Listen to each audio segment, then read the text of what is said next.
Okay guys, we're about to put this one on under the wrap. It's all up and running. It's actually running perfectly. If you hear any noise, that's that high pressure fuel system. Purging the cooling system. A little bit of whine from the power steering because it's got aerated because it was so empty. It's going to take a while to purge some of the air bubbles out of that. Everything went great. The only thing I like to mention is the importance of pre-lubing the engine. You could buy a pre-lube apparatus that goes in place of the oil filter for like 40 bucks on Amazon, but we would have done that, but we really didn't have the time to wait for it. It's near Christmas right now, and just with shipping, I was afraid, so I actually got some PVC parts, and I actually made one. So I made this, you take the oil filter off, I made this screw on to this stud, and you're trying to get it through, not the center hole, you're trying to get it through the outer portion of the filter, so I had to drill those holes. But then I had to make a plug, so I put that piece on first. I made a plug to cover the center hole where the filter screws on, so it had no choice but to go through those ports, which is where it needs to go because that's going to send it backwards up the oiling system. Then I had a cap like that. It's kind of a pain, but I managed to get all this on there, and I got that on like that. And then I used a piece of rubber tubing, and I think you could use any kind of pressure vessel that you can find. You know, if you have a garden sprayer, or like I say, just about anything. But I happen to have had this old-fashioned fire extinguisher here. It's a mess in here right now, by the way.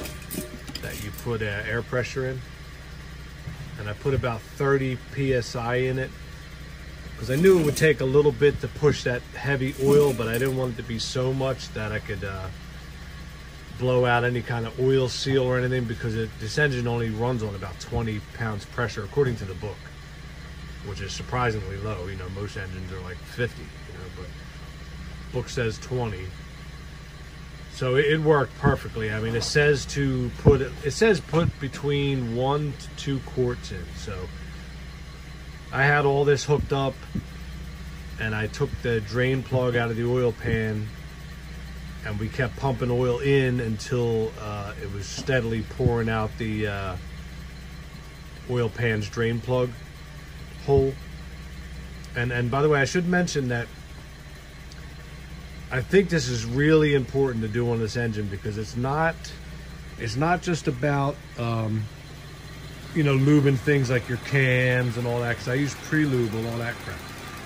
I think what it's really about is putting oil pressure on the back sides of those timing chain tensioners, because I think until they have oil in the back of them, you're just relying on a pretty light spring tensioner. And I didn't even crank this engine before any of this. I really wanted to, but I think you could accidentally make those sprockets skip teeth if you weren't careful. So I took one of these tensioners on the bench one day, and I tried to like pre-fill it with oil, and I'm telling you, you couldn't even do it, because I think it's got like a check ball in it, and when it had oil in it, you couldn't even get the tensioner plunger back into it. That's how like stiff it made it. So, you know, the book doesn't specify why it's so important, but I really think that's why it's so important. Now, when you pressurize that system with oil, you're pushing the tensioners all out with zero slack, and most importantly, they're being locked there by hydraulic pressure, because they can't release through the check ball that's within it, is what I think is happening. But I would just seriously suggest doing that, no matter how big of a pain in the butt it is. And I'm not gonna lie, it was a pain in the butt. Probably with that special tool, it would have been a bit easier, and I would suggest buying it. It's like I said, anywhere from, I've seen them anywhere from 27 bucks up to $100, you know. But I don't know if I would suggest buying the cheapest one, because some people were saying that the threads were not really good and stuff like that. But we're gonna wrap this thing up. And I hope you guys, if you're doing this job, have the same success we had.